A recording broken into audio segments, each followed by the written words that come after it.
The first book of Samuel, chapter 20. David and Jonathan. Then David fled from Naioth at Ramah and went to Jonathan and asked, "What have I done? What is my crime? How have I wronged your father that he is trying to kill me?" "Never," Jonathan replied. "You are not going to die. Look, my father doesn't do anything, great or small, without letting me know. Why would he hide this from me? It isn't so."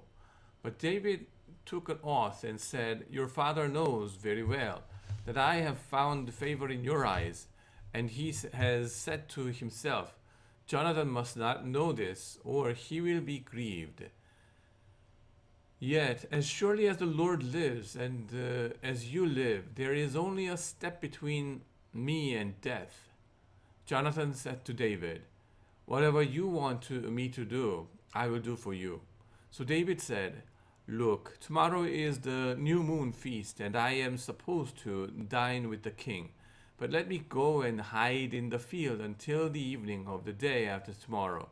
If your father misses me at all, tell him, 'David earnestly asked my permission to hurry to Bethlehem, his hometown, because an animal sacrifice is being made there for his whole clan.' If he says, 'Very well,' then your servant is safe. But if he loses his temper, you can be sure that he is determined to harm me. As for you, show kindness to your servant, for you have brought him into a covenant with you before the Lord. If I am guilty, then kill me yourself. Why hand me over to your father?" "Never," Jonathan said. "If I had the least inkling that my father was determined to harm you, wouldn't I tell you?" David asked, "Who will tell me if your father answers you harshly?" "Come," Jonathan said, "let's go out into the field." So they went there together. Then Jonathan said to David, "I swear by the Lord, the God of Israel, that I will surely sound out my father by this time the day after tomorrow. If he is favorably disposed toward you, will I not send you to a word and let you know? But if my father instead intends to harm you, may the Lord deal with Jonathan, be it ever so severely, if I do not let you know that and send you away in peace. May the Lord be with you as he has been with my father. But show me unfailing kindness like the Lord's kindness as long as I live, so that I may not be killed. And do not ever cut off your kindness from my family, not even when the Lord has cut off every one of David's enemies from the face of the earth." So Jonathan made a covenant with the house of David, saying, "May the Lord call David's enemies to account." And Jonathan and David reaffirmed his oath out of love for him, because he loved him as he loved himself. Then Jonathan said to David, "Tomorrow is the new moon feast. You will be missed because your seat will be empty. The day after tomorrow, toward evening, go to the place where you hid when this trouble began, and wait by the stone Ezel. I will shoot 3 arrows to the side of it, as though I were shooting at the target. Then I will send the boy and say, 'Go find the arrows.' If I say to him, 'Look, the arrows are on this side of you, bring them here,' then come. Because as surely as the Lord lives, you are safe. There is no danger. But if I say to the boy, 'Look, the arrows are beyond you,' then you must go, because the Lord has sent you away." And about the matter you and I discussed, remember, the Lord is witness between you and me forever." So David hid in the field, and when the new moon feast came, the king sat down to eat. He sat in his customary place by the wall, opposite to Jonathan, and Abner sat next to Saul. But David's place was empty. Saul said nothing that day, for he thought something must have happened to David to make him ceremonially unclean. Surely he is unclean. But the next day, the second day of the month, David's place was empty again. Then Saul said to his son Jonathan, "Why hasn't the son of Jesse come to the meal, either yesterday or today?" Jonathan answered, "David earnestly asked me for permission to go to Bethlehem. He said, 'Let me go, because our family is observing a sacrifice in the town, and my brother has ordered me to be there. If I have found favor in your eyes, let me go get away to see my brothers.' That is why he has not come to the king's table." Saul's anger flared up at Jonathan, and he said to him, "You son of a perverse and rebellious woman, don't I know that you have sided with the son of Jesse to your own shame and to the shame of the mother who bore you? And as long as the son of Jesse lives on this earth, neither you nor your kingdom will be established.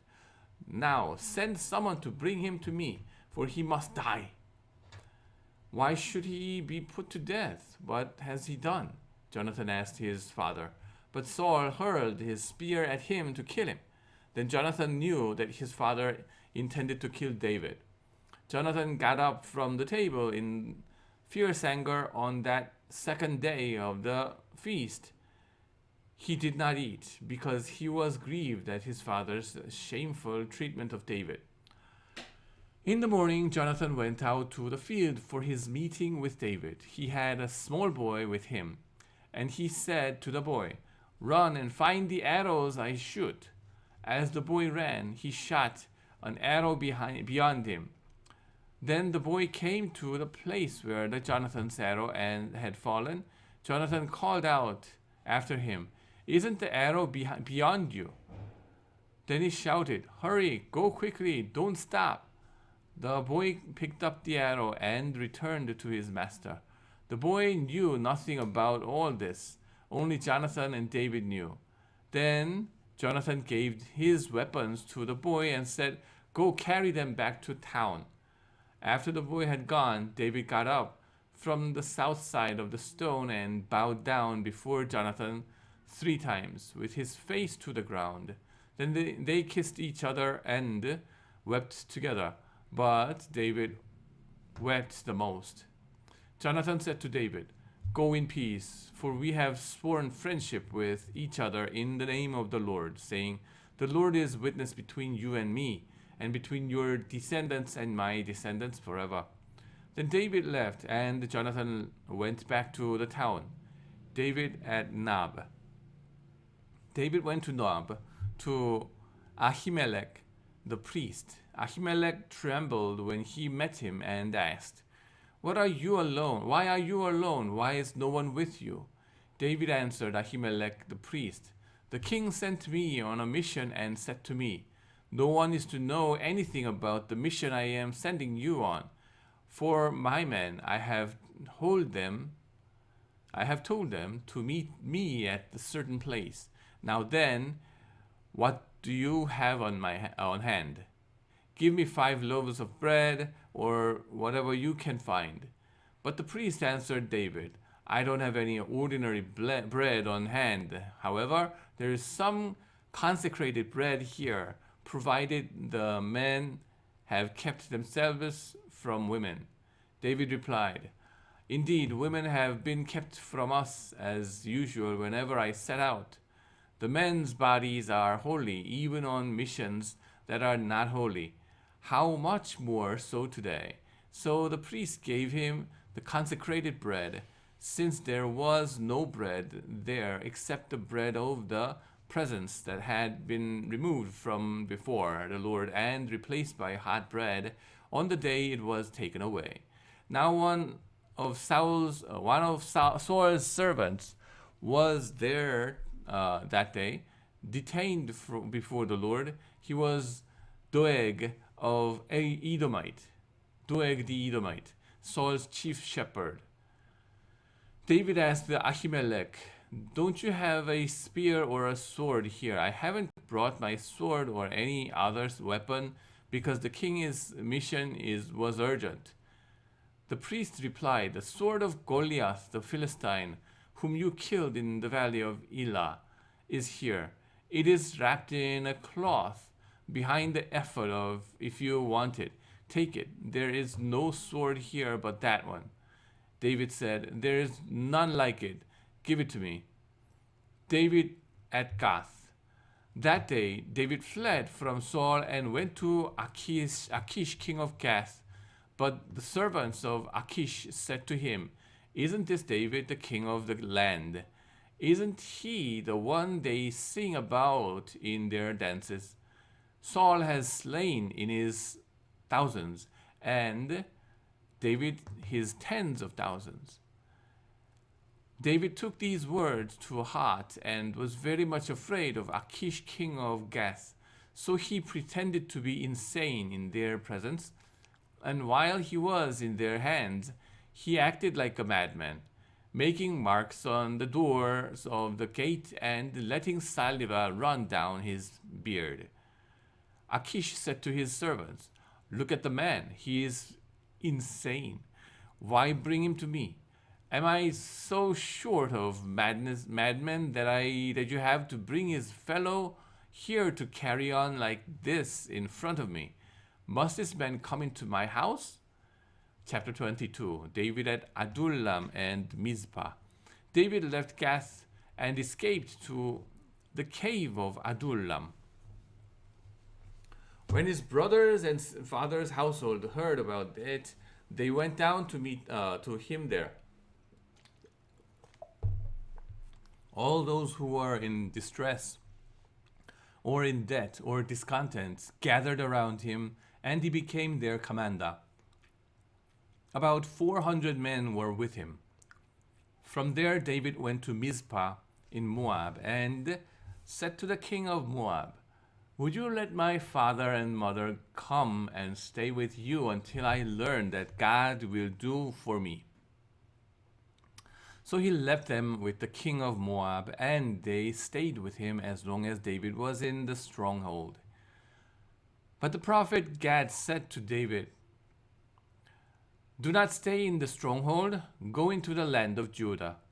So David left and went to the forest of Hereth. Saul kills the priest of Nob.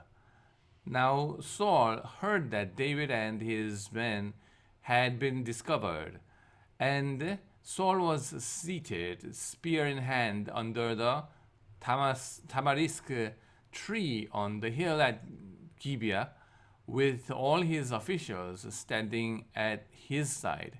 He said to them, listen, men of Benjamin, will the son of Jesse give all of you fields and vineyards? Will he make all of you commanders of thousands and commanders of hundreds? Is that why you have all conspired against me? No one tells me when my son makes a covenant with the son of Jesse. None of you is concerned about me or tells me that my son has incited my servant to lie in wait for me, and as he does today. But Doeg the Edomite, who was standing with Saul's officials, said, I saw the son of Jesse come to Ahimelech, son of Ahitub, at Nob. Ahimelech inquired of the Lord for him. He also gave him provisions and the sword of Goliath the Philistine. Then the king sent for the priest Ahimelech, son of Ahitub, and all the men of his family, who were the priests at Nob, and they all came to the king. Saul said, listen now, son of Ahitub. Yes, my lord, he answered. Saul said to him, why have you conspired against me, you and the son of Jesse, giving him bread and a sword and inquiring of God for him, so that he has rebelled against me and lies in wait for me, and as he does today? Ahimelech answered the king, Who of all your servants is as loyal as David, the king's son-in-law, captain of your bodyguard and highly respected in your household? Was that day the first time I inquired of God for him? Of course not. Let not the king accuse your servant or any of his father's family, for your servant knows nothing at all about this whole affair. But the king said, You will surely die, Ahimelech, you and your whole family. Then the king ordered the guards at his side, Turn and kill the priests of the Lord, because they too have sided with David. They knew he was fleeing, yet they did not tell me. But the king's officials were unwilling to raise a hand to strike the priest to the Lord. The king then ordered Doeg, You turn and strike down the priest. So Doeg the Edomite turned and struck them down. That day he killed 85 men who wore the linen ephod. He also put to the sword Nob, the town of the priests, with its men and women, its children and infants, and its cattle, donkeys, and sheep. But one of Ahimelech, son of Ahitub, named Abiathar, escaped and fled to join David. He told David that Saul had killed the priest of the Lord. Then David said to Abiathar that day, when Doeg the Edomite was there, I knew he would be sure to tell Saul, I am responsible for the death of your whole family. Stay with me. Don't be afraid. The man who wants to kill you is trying to kill me too. You will be safe with me. Amen.